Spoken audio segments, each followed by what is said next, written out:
I grew up in what you'd call a normal house. 2 stories, nice neighborhood, quiet neighbors, nothing spooky or dramatic.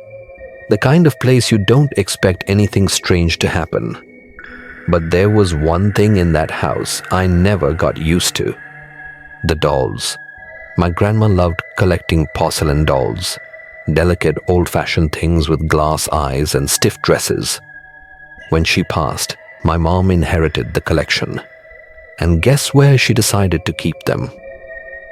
Right in my room. She lined them up on the built-in glass case on the east wall, 3 shelves, packed tight. Most of the dolls were just weird or creepy in the usual way, but one stood out. Top shelf, far right corner. The doll in the green velvet dress. She had this odd little smile, tight and smug, and rigid brown curls tied with a faded ribbon. Her dress had tiny lace sleeves and a tiny crack running down her cheek. But the worst part? Her eyes. Green, glass, cold. They didn't just look at you, they followed you. I tested it, walked back and forth. Her gaze shifted. I thought maybe it was the lighting, until I turned my back and still felt her staring. Even my friends didn't like her. One by one, they stopped hanging out in my room. Some made jokes, some just flat out refused to come in. "That thing watches me," one friend said. I laughed, but deep down, I agreed. The weird stuff started slow. Cold spots. Only on one side of the room. Lights flickering, only in there. I told myself it was wiring, drafts, anything but the doll. Then came the movement. Little things at first. A doll's head tilted differently, a shoe missing. A hand shifted to the glass.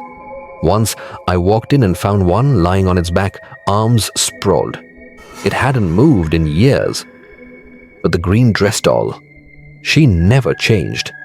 At least not when I was looking, until the night she did. It was a weekend. My cousin-in-law stayed over. We set up sleeping bags, watched horror movies, had snacks. I even warned her that doll freaks people out. She laughed it off. Around 2 a.m., I woke up to her screaming. The doll case was cracked open. The brass key I kept hanging on the wall was still there. No one had touched it. And the green dress doll, her arm was raised, her head turned slightly, facing us. My cousin-in-law was pale, shaking. We slept in the hallway that night. After that, I started keeping a journal. Dates, times, positions. I even drew maps of where each doll sat. I checked them every day. The changes were real, subtle, but real. That doll moved. Things got worse when I was home alone one night. Parents were out. I was on my bed, laptop open, headphones in. That's when the temperature dropped, like see your breath cold. Then I heard it. Tap, tap, tap. I paused the music, turned to the glass case. Nothing. Then again, tap, tap, tap. I grabbed my flashlight and aimed it. The green dress doll was sitting different, legs crossed, one hand pressed to the inside of the glass. And her mouth? It was open, slightly, like she was breathing. I backed away, heart pounding, covered the case with a blanket, pushed the dresser in front, taped the edges, even wedged a chair under the doorknob. I tried to sleep, told myself I was imagining things, but around 2:40 a.m., I woke up freezing again. Pitch dark. My nightlight was off. Phone dead. Then came the whispering. Mine, mine, mine. I turned. The blanket had fallen. The dresser had moved. The doll case was exposed. And she was sitting up again, hand to the glass, mouth agape. I screamed. My dad came running in with a bat. One look at me, one look at the doll, and he locked the room. He didn't say anything. But after that, he knocked before entering my room. I moved into the storage room across the hall. It's tiny, but I sleep there now. The dolls stayed where they were, case shut, supposedly untouched. But I know they move. Sometimes the brass key ends up on the floor. Sometimes I hear tapping. One night I stayed up just to watch, just to be sure. At 3:13 a.m., she moved. Not subtly, not slightly. She twisted. Her head turned a full 90 degrees to the side, and her hand lifted and tapped the glass. 3 times. I haven't looked directly at her since. Weeks later, my aunt stayed the night with her baby. She used my room.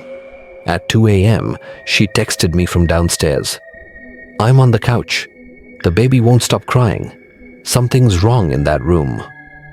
I didn't respond. I didn't know what to say. The next day, the doll's handprint was on the inside of the glass. Not where it was before. Higher. I begged my parents to get rid of them. They refused. "They're just old toys," my mom said. "Your grandma loved them." I tried covering the case again. It didn't work. Eventually, I stopped entering that room altogether. I passed it only when the hall light was on.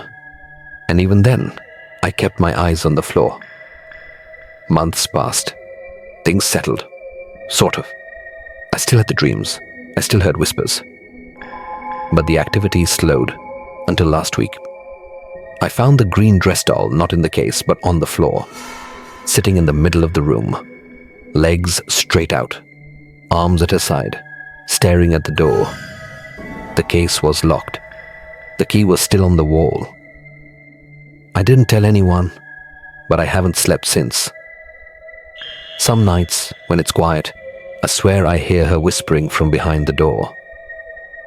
And every morning, the key is just a little closer to the edge of its hook, like she's waiting.